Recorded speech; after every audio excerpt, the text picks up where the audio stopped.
കർത്താവിൻ്റെ ശിഷ്യന്മാർ കർത്താവിനോട് ചോദിക്കുന്നൊരു ചോദ്യമുണ്ട്. ഞങ്ങൾ നശിച്ചു പോകുന്നതിൽ നിനക്ക് വിചാരമില്ലയോ?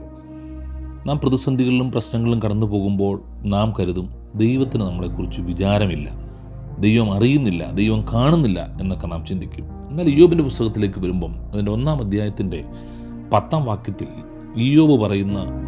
ഇയ്യോബിനെ പറ്റി സാത്താൻ പറയുന്ന ഒരു സാക്ഷ്യമുണ്ട്. അവിടെ പറയുകയാണ്, നീ അവന് ചുറ്റും, അവനുള്ള സകലത്തിനും ചുറ്റും വേലി കിട്ടിയിട്ടില്ലയോ?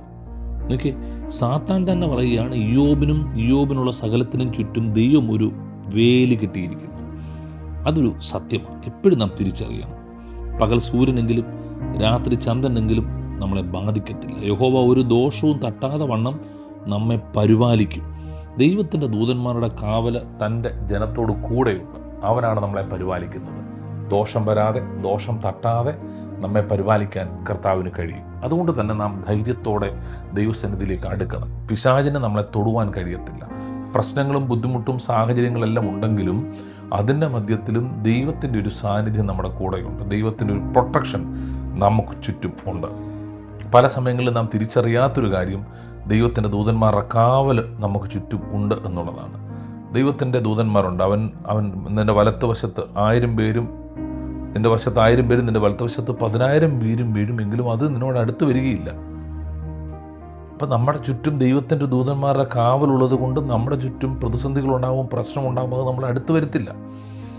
ആ ഒരു ഉറപ്പ് എല്ലാ സമയങ്ങളിലും നമുക്കുണ്ടായിരിക്കണം. സാത്താനല്ല ജയിക്കുന്നത്, നാം തന്നെയാണ്. കാരണം നമ്മളോട് കൂടെ കർത്താവുണ്ട്. ദൈവ സാന്നിധ്യം ഇല്ലാത്ത സ്ഥലങ്ങളിലേക്ക് നിങ്ങൾ യാത്ര ചെയ്യരുത്. ദൈവത്തോട് ചേർന്ന് യാത്ര ചെയ്യണം. തലമുറകൾ ദൈവത്തോട് ചേർന്ന് യാത്ര ചെയ്യണം. സാത്താൻ നമ്മളെ തോൽപ്പിക്കത്തില്ല. പിശാചിന് നമ്മൾ ഇടം കൊടുക്കരുത്.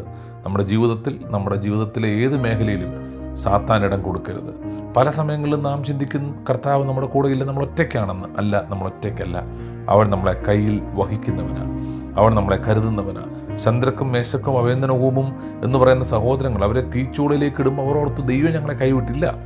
ദൈവം കൈവിട്ടിട്ടില്ല. ദൈവം ആ തീച്ചൂളയിലേക്ക് ഇറങ്ങി വരികയാണ്. ഒരുപക്ഷെ ദൂതന്മാർക്ക് ചെല്ലാൻ കഴിയുന്നതിനേക്കാളും വേഗത്തിൽ മനുഷ്യപുത്രന് സമനായ ഒരുവൻ അവിടേക്ക് ഇറങ്ങി ചെന്നാണ് പറയുന്നത്. ഞാൻ പറഞ്ഞത്, നമ്മുടെ പ്രതിസന്ധിയിൽ ഇറങ്ങി വരുന്ന ഒരു കർത്താവുണ്ട്.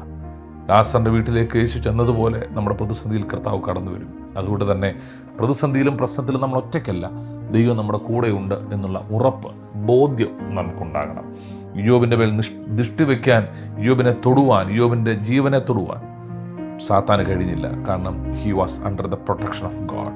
കർത്താവിൻ്റെ കരുതലായിരുന്നു. അതെ, നമ്മളെക്കുറിച്ച് വിചാരപ്പെടുന്നൊരു കർത്താവുണ്ട്. നമ്മുടെ ജീവിതത്തിൽ എന്ത് സംഭവിച്ചാലും, പ്രതിസന്ധിയും പ്രശ്നമൊക്കെ വരുമ്പോഴും നമ്മളെ കരുതുന്ന, നമ്മളെ ഉള്ളം കയ്യിൽ വഹിക്കുന്ന ഒരു ദൈവമുണ്ട്. വചനം പറയുന്നു, അവൻ നിന്നെ ഉള്ളം കയ്യിൽ വഹിച്ചിരിക്കുന്നു. മറ്റൊരു ഭാഗത്തോടെ അവൻ നിന്നെ ഉള്ളം കയ്യിൽ വരച്ചിരിക്കുന്നു. അപ്പം നമ്മളെ നന്നായി അറിയുന്ന ഒരു ദൈവമുണ്ടെന്നുള്ള ബോധ്യത്തിൽ അനുദിനം നമുക്ക് മുൻപോട്ട് യാത്ര ചെയ്യാൻ കഴിയണം. കർത്താവ് നിങ്ങളുടെ കൂടെയുണ്ട്. സാത്താനല്ല നമ്മുടെ ജീവിതത്തെ നയിക്കേണ്ടത്, കർത്താവ് തന്നെയാണ്. അതുകൊണ്ട് നിങ്ങളുടെ പ്രാർത്ഥനകൾ എങ്ങനെയായിരിക്കണം? ദൈവമേ, എൻ്റെ ജീവിതത്തെ അങ്ങയുടെ കരങ്ങളിലേക്ക് ഏൽപ്പിക്കുന്നു. അവിടുന്ന് അങ്ങനെ നയിക്കണമേ. അവിടുന്ന് അങ്ങനെ മുൻപിലേക്ക് നയിക്കണം. അതെ, കർത്താവ് നിങ്ങളെ മുൻപിലേക്ക് നയിക്കും. കർത്താവിൻ്റെ വേലയിൽ ഞാൻ ഇറങ്ങുമ്പോൾ എൻ്റെ ഒരു ആഗ്രഹവും എൻ്റെ ഒരു പ്രാർത്ഥനയും അതായിരുന്നു, കർത്താവേ, നീ എൻ്റെ തീരുമാനമെടുക്കണം, നീ എൻ്റെ കരങ്ങളിൽ പിടിക്കണം. അതെ, നിങ്ങളുടെ ജീവിതത്തിൻ്റെ ആരംഭം മുതൽ നിങ്ങളുടെ കരം പിടിക്കുന്ന ഒരു ദൈവമുണ്ട്. അവൻ നിങ്ങളെ കൈവിടുകയില്ല, ഉപേക്ഷിക്കുകയില്ല. ദൈവവചനത്തിലെ ഏറ്റവും പ്രധാനപ്പെട്ട വാഗ്ദത്തവും അതുതന്നെയാണ്, ഞാൻ നിന്നെ കൈവിടുകയില്ല, ഉപേക്ഷിക്കുകയില്ല. ലോക അവസാനത്തോളം ഞാൻ നിൻ്റെ കൂടെയുണ്ട്. നിത്യത്തിലേക്ക് നിന്നെ കൈപിടിച്ച് നടത്താൻ കഴിയുന്ന ഒരു ദൈവമുണ്ടെന്നുള്ള ഉറപ്പ് നമ്മുടെ ഉള്ളിലുണ്ടാകണം. ഒരിക്കലും പതറിപ്പോകരുത്. വിശ്വാസത്തോടെ മുന്നോട്ട് പോകാൻ, ധൈര്യത്തോടെ മുന്നോട്ട് പോകാൻ ദൈവം നിങ്ങൾക്ക് കൃപ തരട്ടെ എന്ന് പ്രാർത്ഥിക്കുന്നു. ആമേൻ.